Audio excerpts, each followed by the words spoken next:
Di dalam Islam terdapat begitu banyak undang-undang dan peraturan peperangan dan syarat-syarat peperangan yang sangat ketat.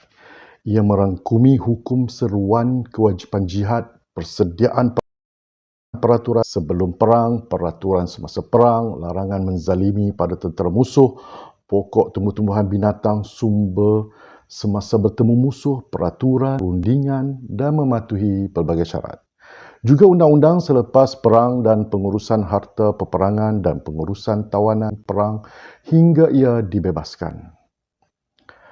Bagaimana dengan peraturan ketat sebegini? Golongan orientalis, liberal dan kafir menganggap Islam agama pengganas. Semua peraturan ini telah meletakkan tentera Islam agar berlaku adil dalam apa juga situasi.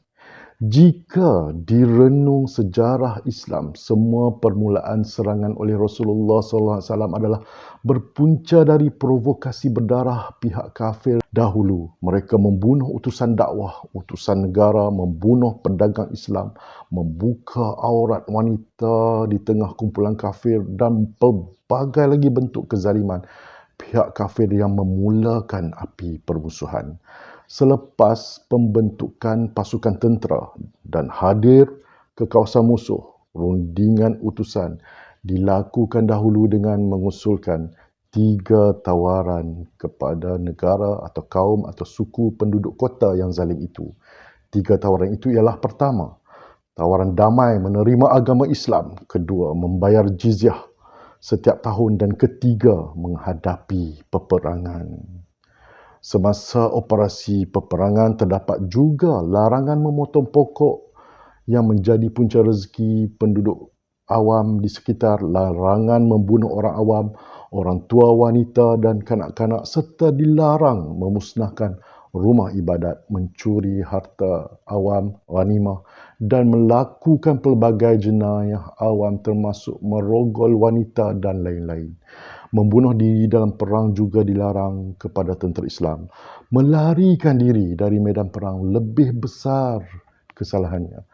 Peristiwa tentera Islam Quzman membunuh diri dalam peperangan membuktikan ia adalah pembongkaran Allah bagi semua orang Islam munafik yang mana mereka tidak tahan merasa sakit lalu mereka membunuh diri. Sedangkan janji Allah pada orang beriman iaitu tentera yang syahid, mereka tidak sakit semasa sakratul maut menghadapi kematian syahid di medan peperangan. Sebagaimana hadis ini, seseorang yang mati syahid tidak mendapati rasa sakit dibunuh, melainkan seperti mana seseorang daripada kamu merasai rasa dicubit. Hadis ini dinilai sahih oleh At-Tirmizi, As-Suyuti, Ahmad Syakir dan Al-Albani. Kematian beberapa kes bunuh diri di negara kita sejak akhir ini amat menyedihkan. Mereka hidup dalam keadaan susah dan tiada ilmu serta mereka mengambil jalan pintas, menamatkan riwayat diri sendiri dan anak-anak. Ini satu isu yang tidak boleh dipandang ringan oleh pemimpin negara dan golongan agama. Jika zikir hu dan tarikat benak mak lipat ketupat boleh diizinkan, tarikat cium peluk bini-bini dibenarkan, mengapa golongan susah, fakir dan miskin tegar ini terlepas untuk dibantu? Semua keadilan perang Islam ini amat jauh berbeza dengan kaedah tentera kafir yang lain, termasuk jauh bezanya dengan kaedah Jeneral Cina Sun Tzu yang dipercayai terkenal dengan strategi perangnya sejak 500 tahun sebelum Masihi.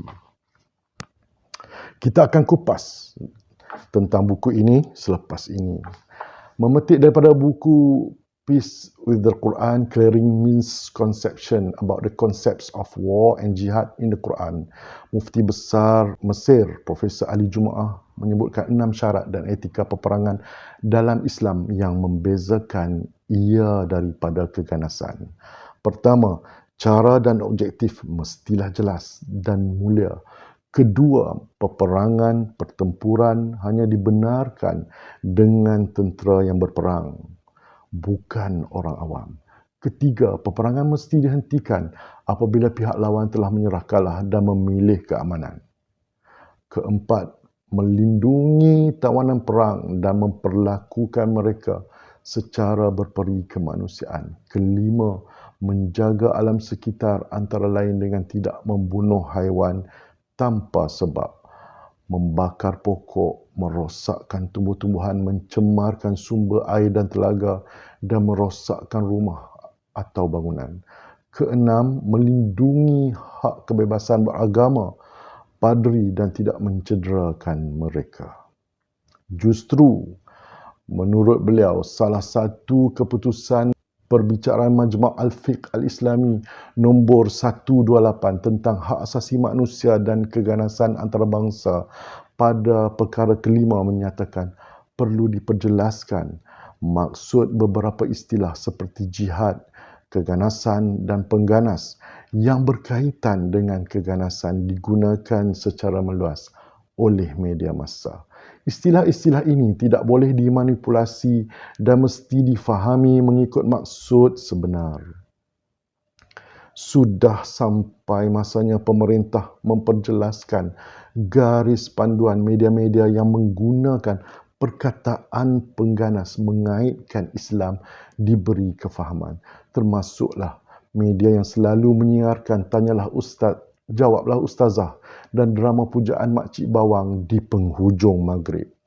Selepas lebih dari 100 atau 1000 tahun, sesiapa yang membicarakan syarat peperangan Islam yang sebenar akan dilabel W, sejenis cili pedas dari negara Jepun. Falsafah perang, Sun Tzu membakar musuh dan mengumpan dengan seks atau wanita. Khalid Al-Walid menang dan tidak pernah melakukan sedemikian rupa. Sekian. Assalamualaikum. Terima kasih.